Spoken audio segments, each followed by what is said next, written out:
आप देख रहे हैं आंवला न्यूज, खबर आपके शहर की। इस बेबस लाचार रंभा का आखिर कौन बनेगा सहारा। हमारे देश में हर नदी को माँ का दर्जा इसलिए दिया गया है कि हम उसके पानी से अपने जीवन की प्यास बुझाते हैं। लेकिन हमारे ही समाज में कुछ ऐसे लोग भी मौजूद हैं जो इसके किनारों पर कब्जा कर उसी माँ रूपी नदी में गंदगी गिराने पर शर्म भी महसूस नहीं करते। ऐसे ही तीर्थ नगरी ऋषिकेश में रंभा नदी का हाल यहाँ के अवैध कब्जाधारियों ने कर दिए हैं, जिनकी शुरुआत इसके उद्गम के कुछ मीटर के बाद से ही शुरू हो जाती है।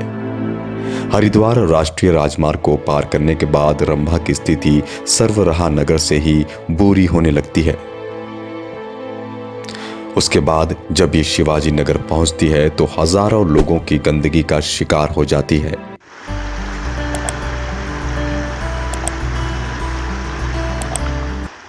बापूग्राम से लेकर एम्स के पीछे वाली दीवार से भी इसको गंदा किया जा रहा है।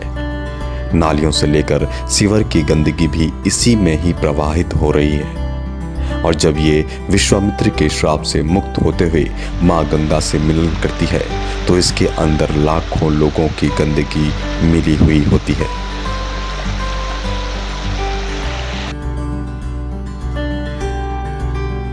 ऐसे में हम सभी ये सोचें कि क्या वाकई में हम शहर वालों को किसी सभ्य समाज में गिना जाना चाहिए, जहां एक कल कल बहती रंभा नदी को हम अपनी तरफ से साफ करने के बजाय उसी में अपनी गंदगी प्रवाहित कर रहे हैं।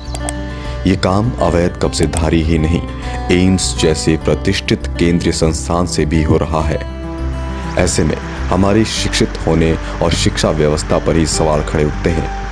जब हम अपनी ज़रूरतों को पूरा करने वाली नदी के साथ सभ्य तरीके से नहीं रह सकते तो हम अपने दूसरे प्राकृतिक संसाधनों की रक्षा कैसे कर पाएंगे, क्योंकि जल की उपयोगिता तो सभी ने पढ़ी होगी। इनकी ऐसी हरकतों से लगता है कि बस समझी नहीं। जहां एक तरफ समाज के कुछ लोग नदी किनारे कब्जा कर नदियों को अपने मलमूत्र और दूसरी गंदगियों से मैला कर रहे हैं, वहीं जगदीश भट्ट इस लॉकडाउन से रोजाना पशुओं को हरा चारा और निराश्रित जानवरों को खाना और सड़क किनारे लंगूर बंदरों को फल और ब्रेड बांटकर अपने पशु प्रेमी मानव धर्म का परिचय दे रहे हैं। आप साइड हो जाओ।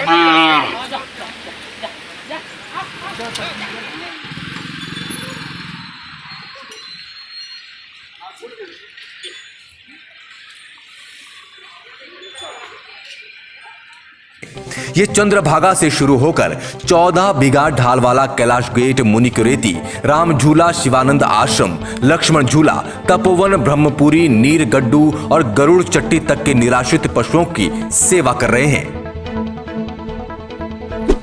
इनके द्वारा पशुओं के लिए जगह जगह पानी के टब भी लगाए गए हैं। ये सुबह 6 बजे इन निराश्रितों की सेवा में निकल पड़ते हैं।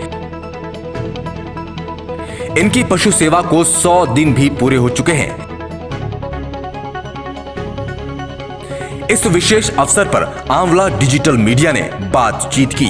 आप भी सुनिए क्या कुछ कहा इन्होंने। तो मैं यही कहूँगा सभी लोगों से कि भाई जो हमारी ये गौ माताएं हैं, इन गौ माताओं को हमें सभी को मिलके इसमें आगे आना चाहिए, जिस करके हम इन गौ माताओं को बचा सकें।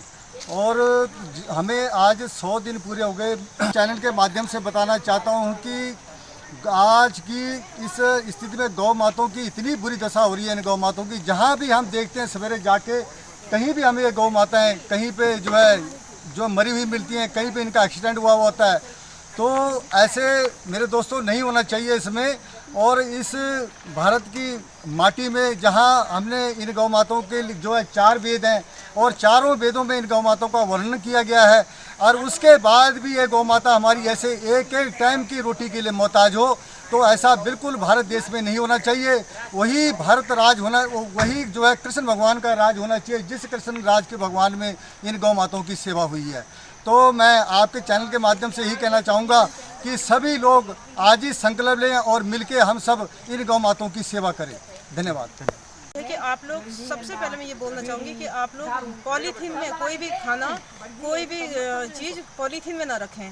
आजकल क्या होता है कि लोग पॉलीथीन में रखते हैं, वैसे ही खाना दूषित हो रहा है और बाहर रख लेते हैं। उससे क्या होता है कि गौ माता खाना, अभी कोई भी पशु है, खाना तो खाने के कारण वो पॉलीथीन को भी खा जाती हैं और उससे वो बीमार हो रही हैं। तो प्लीज़ मेरा ये आप लोगों से मैसेज है और हाथ जोड़ के ये आप लोगों से विनती है कि आप लोग खाना पॉलीथीन में न रखें। पॉलीथीन को आप बिल्कुल गाय की तरफ मत फेंकें। गाय नहीं तो छोटे छोटे बच्चे और गाय जो हैं वो पॉलीथीन खाती हैं और बीमार होती हैं। ये हर एक व्यक्ति से मैं आपके चैनल के माध्यम से निवेदन करूंगा, हर एक नागरिक से, इन पशुओं की सेवा में, गौ माता की सेवा में आगे आएँ और सिर्फ स्वार्थ के लिए ना रहें कि जब तक आपको इनसे स्वार्थ है, दूध पिया जब तक तब तक लोग ठीक है, नहीं तो सारे जानवर सड़क पे छोड़ दिए। ऐसा तो है नहीं कि जंगली तो है नहीं है तो ये पालतू ही।